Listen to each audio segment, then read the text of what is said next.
வானில் அதிசயம். நாளை நிகழும் சந்திரக்கிரகணம் இந்தியாவில் பார்க்க முடியுமா? சந்திரக்கிரகணம் செப்டம்பர் 7. சந்திரக்கிரகணம் என்பது பூமி, சூரியன் மற்றும் சந்திரன் ஒரே நேர்கோட்டில் வரும்போது நிகழும் அரிய வானியல் நிகழ்வு. இது பௌர்ணமி நாளில் நடக்கும். சந்திரக்கிரகணம் ஆவணி மாதம் 22ஆம் தேதி, அதாவது செப்டம்பர் 7ஆம் தேதி ஞாயிற்றுக்கிழமை நிகழ்கிறது. சூரியன், பூமி மற்றும் சந்திரன் ஆகிய மூன்றும் ஒரே நேர்கோட்டில் வரும்போது கிரகணங்கள் ஏற்படுகின்றன. இதில் சந்திரன் மறைக்கப்படும் போது சந்திர கிரகணமும் சூரியன் மறைக்கப்படும் போது சூரிய கிரகணமும் நிகழ்கிறது. பௌர்ணமி தினத்தன்று சந்திர கிரகணமும் அமாவாசை தினத்தன்று சூரிய கிரகணமும் நடக்கும். சந்திர கிரகணம் என்பது நிலா பூமியின் பின்னால் கடந்து செல்லும் போது பூமியானது சூரியனின் கதிர்களை நிலவின் மீது படுவதிலிருந்து மறைத்து விடுவதால் ஏற்படுவது ஆகும்.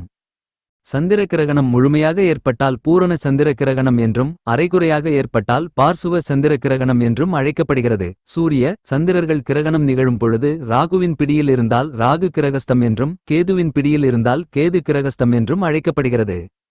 கிரகண நேரம் வாக்கிய பஞ்சாங்கம். கிரகண ஆரம்பம் நேரம் 9:51 பிற்பகல். முழு கிரகண ஆரம்பம் 11 பிற்பகல். கிரகண மத்தியமம் 11:42 பிற்பகல். முழு கிரகண முடிவு காலம் 2:25 முற்பகல். வாக்கிய பஞ்சாங்கத்தின்படி கிரகண நேரங்கள் கொடுக்கப்பட்டுள்ளது. சந்திர கிரகணம் இந்தியாவில் தெரியுமா? இந்த கிரகணம் இந்தியாவில் தெரியும் என்பதால் சூதக்காலம் கடைபிடிக்கப்படுகிறது. இதனால் மக்கள் வழிமுறைகளை பின்பற்ற வேண்டியது அவசியமானதாகும்.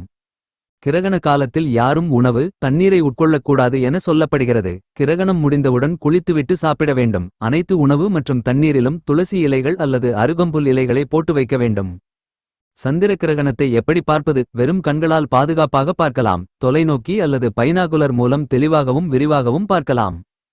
கவனமாக இருக்க வேண்டிய நட்சத்திரக்காரர்கள்: திருவாதிரை, சுவாதி, சதயம், அவிட்டம், பூரட்டாதி. இந்த 5 நட்சத்திரக்காரர்களும் சாந்தி செய்து கொள்ளவும். கோவில்கள் மூடப்படும். தமிழகத்தில் உள்ள பல முக்கிய கோவில்களில் செப்டம்பர் 7 பகல் 1 மணி முதல் மூடப்படும். கிரகண சாந்தி பூஜை முடிந்தபின் 8 செப்டம்பர் அதிகாலை மீண்டும் திறக்கப்படும். கிரகணம் அன்று என்ன செய்யலாம், என்ன செய்யக்கூடாது? கிரகணம் தொடங்குவதற்கு 2 மணி நேரத்திற்கு முன்னதாகவே எந்தவித உணவும் உட்கொள்ளக்கூடாது. கர்ப்பிணி பெண்கள் வீட்டை விட்டு வெளியே போகக்கூடாது. ஆலயங்கள் அனைத்தும் மூடியிருக்க வேண்டும். கிரகண நேரத்தில் ஆலய தரிசனம் கூடாது. கிரகண நாளில் எந்த சுப காரிய நிகழ்வையும் நடத்தக்கூடாது. கிரகணத்தின் போது நகங்களை வெட்டுவது, முடியை சீவுவது, பல்துலக்குவது போன்ற செயல்களை தடுக்கவும். கிரகணத்தின் போது நவகிரக துதியை பாராயணம் செய்யலாம். அதுபோலவே சந்திர கிரகணத்துக்கான துதியையும் பாராயணம் செய்யலாம். கிரகண விமோசன காலத்தில், அதாவது கிரகணம் முழுதும் முடிந்ததும் ஸ்நானம் செய்துவிட்டு ஆலய தரிசனம் மேற்கொள்ள வேண்டும். ஆலய தரிசனம் செய்துவிட்டு தீபம் ஏற்றி வழிபட்டால் கடன் தொல்லையில் இருந்து விடுபடலாம். கிரகணம் முடிந்ததும் பித்ருக்களுக்கு தர்ப்பணம் செய்வது நல்லது. ஆலய தரிசனம் மேற்கொண்ட பிறகே உணவு உட்கொள்ள வேண்டும். சந்திர கிரகண காலத்தில் வீட்டில் இருந்தபடியே இறைவனை துதித்து இறை பாடல்களை பாராயணம் செய்வது நல்ல பலன்களை கொடுக்கும். கிரகணம் முடிந்ததும் ஆலய வழிபாடு செய்வது இன்னும் சிறப்புகளை கொடுக்கும்.